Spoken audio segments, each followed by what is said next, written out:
Midi 14h, Sud Radio, la France dans tous ses états, le fait du jour. La France va connaître son pic de chaleur à partir d'aujourd'hui, et ce pour quelques jours. Les précautions, on les connaît, mais avez-vous pensé à surveiller vos aînés ? Ce week-end, 3 personnes âgées de 80 à 95 ans sont décédées en raison de la chaleur en Gironde, chacune à son domicile, seule. Alors comment éviter le drame de 2003 ? Comment prendre soin des personnes âgées et esseulées en cette période de canicule ? On en parle avec le délégué général des Petits Frères des Pauvres, Yann Lanier. Bonjour. Bonjour. Bonjour Yann Lanier, merci d'être en direct avec nous sur Sud Radio aujourd'hui pour parler de cette... je parle d'une tragédie tout simplement. En un premier temps, Yann Lanier, pouvez-vous nous faire un point sur la situation ? Est-ce qu'il y a des cas où effectivement cette canicule provoque des tragédies ? Bonjour Perico, bien sûr que malheureusement les épisodes caniculaires sont vecteurs de tragédie. Je peux juste vous citer pour vos auditeurs les chiffres de 2025. En 2025, l'année dernière, 5700 décès ont été attribués à la canicule. Et sur ces 5700 décès, plus des 3/4 d'entre eux touchaient des personnes de plus de 75 ans.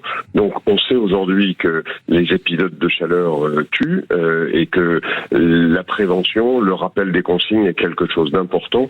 Mais d'abord et avant tout, ce qui est important, c'est le lien social. Si on se réfère à la canicule de 2003, et je vois que dans la presse, dans les médias, on compare de plus en plus l'épisode que nous vivons actuellement avec ce qui s'est passé en 2003, 15 000 morts, il faut le rappeler.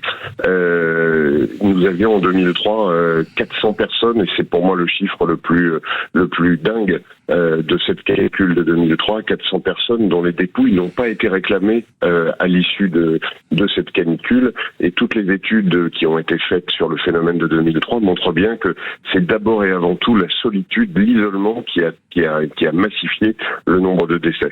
Vous voulez dire qu'il y a des gens qui sont morts, des personnes âgées qui sont mortes dû à la canicule, dont on a appris la mort parce que personne ne venait les voir ou ne s'en occupait que quelques semaines ou quelques mois après. Je crois qu'il y a quelques cas majeurs.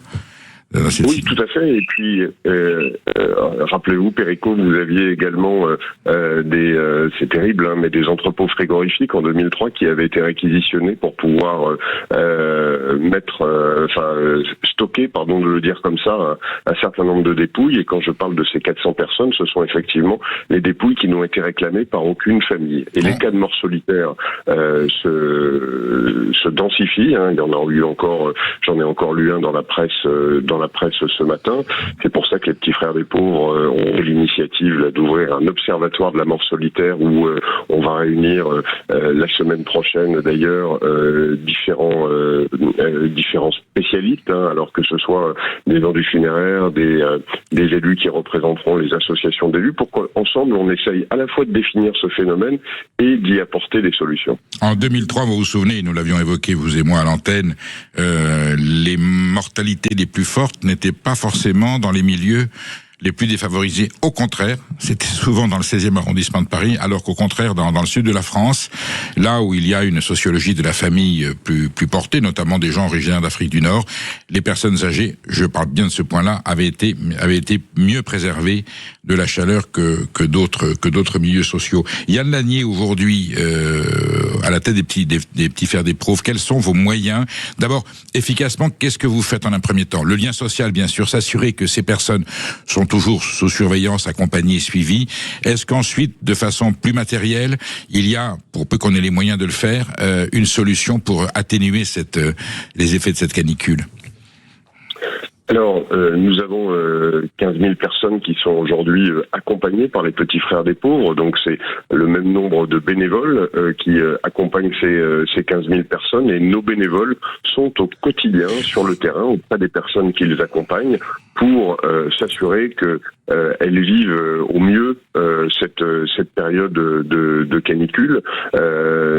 Si nous avons vraiment des personnes dans des bouilloires thermiques ou dans des logements qui sont totalement inadaptés, nous essayons de trouver des solutions qui permettent de pouvoir, par exemple, loger temporairement ces personnes dans d'autres lieux. Donc, je profite de votre antenne également pour remercier chaleureusement nos bénévoles et leur action. Mais nous avons depuis 2 ans maintenant lancé une dynamique avec un dispositif qui s'appelle Oasis Solidaire. L'idée, elle est toute simple, elle est de dire que j'ai entendu votre propos sur les lieux climatisés, Perico. Eh bien, il y a dans ce pays pas suffisamment, mais beaucoup de lieux climatisés, des entreprises, des commerces, et nous leur proposons à ces entreprises, à ces commerces, à ces lieux publics, eh bien de se signaler en rejoignant une dynamique qui a été mise en œuvre par les Petits Frères des Pauvres, qui s'appelle Oasis Solidaire. Il y a déjà pratiquement, j'ai regardé ce matin, 700 lieux en France qui se sont aujourd'hui déclarés Oasis Solidaire. Une petite vitrophanie sur la porte d'entrée, quelques petits conseils, un kit à télécharger sur le site des Petits Frères des Pauvres, et simplement vous offrez le frais pendant une demi-heure, 1 heure à des personnes du quartier qui vont avoir besoin de ce petit temps de répit et de prendre le frais avant de retourner dans des logements, vous l'avez dit tout à l'heure, souvent très très mal adaptés. Incroyable, hein. On a le refuge de montagne quand on est perdu dans une randonnée ou dans l'escalade, et là c'est le refuge en pleine ville pour accueillir les personnes âgées qui souffrent de la chaleur. Et donc il y a, vous dites Yann Lanier, il y a quand même c'est pas général, mais il y a un élan de solidarité en ce sens. Il y a une prise de conscience des gens qui peuvent soutenir et qui peuvent soulager les gens qui souffrent de la chaleur. Oui, tout à fait. Là, on voit aujourd'hui, et vraiment tout type de structure. Vous avez des EHPAD qui ont des salles rafraîchies, qui disent, eh bien, nous, on peut aussi accueillir des habitants du quartier. Vous avez des commerces, tout type de commerce d'ailleurs. On le dit souvent en période de canicule, les cinémas, les centres commerciaux sont des lieux parfaitement climés, et ce qui paraît totalement contre-intuitif, l'hôpital, la crèche ou d'autres lieux qui accueillent par nature des personnes vulnérables ne le sont pas. Et là-dessus, effectivement, il y a des décisions à prendre, à mon sens, pour adapter notre société et son fonctionnement à cette question climatique qui devrait être parmi les sujets au cœur de l'élection présidentielle. Alors, et du débat qui va s'ouvrir. Justement, Yann Lanier, je vous pose la question sur le problème énergétique du pétrole, l'électricité. On a dit il faut développer la voiture électrique, il faut que les pouvoirs publics accompagnent cet équipement automobile vers l'électricité. Est-ce que, alors plus urgent, parce que l'on sait que le phénomène de la canicule va être récurrent, peut-être pourrait s'aggraver les autres années, les statistiques sont tout à fait alarmantes.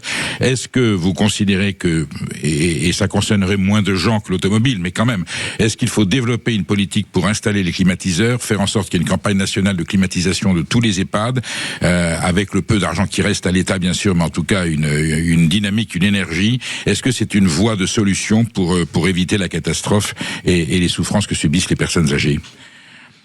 Parmi tout ce que j'ai lu récemment sur ce débat avec les pour et les anti, le truc qui m'a le plus surpris, c'est le taux de climatisation dans un certain nombre de pays, alors à la fois en Europe, et puis je pense que au Japon, on a plus de 90% des logements qui sont aujourd'hui, c'est le sommet Japon.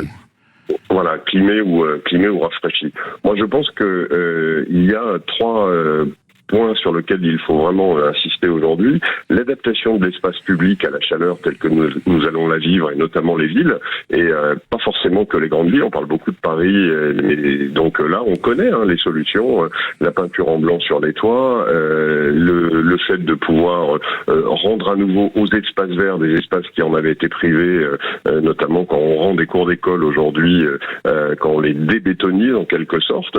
Et puis il y a aussi tout ce qui relève de l'ouverture des parcs, des points d'eau gratuits dans la ville, etc. Mais sur l'habitat, je pense effectivement que nous avons des choses à réfléchir. Alors peut-être ici il y a plusieurs solutions. On peut dans des endroits certes climés ou climatisés, mais on sait que c'est une solution coûteuse, pas forcément facile à mettre en œuvre. La ventilation et les volets sont aussi des choses qu'il faut aujourd'hui développer. Ça peut paraître extrêmement rudimentaire, mais je pense qu'il peut y avoir des choses intéressantes à faire là-dessus. Et puis c'est surtout la profonde modification du fonctionnement de notre société. Encore une fois, Perico, je le rappelle que malgré les températures, c'est d'abord et avant tout l'isolement qui, notamment chez les personnes âgées, crée des situations inextricables avec des gens qui, par exemple, physiologiquement ne pensent pas forcément à s'hydrater. Et donc, le lien social, vos voisins, vos connaissances, votre famille, c'est vraiment quelque chose d'important. Et c'est en ce moment qu'il faut passer les coups de fil ou rendre les visites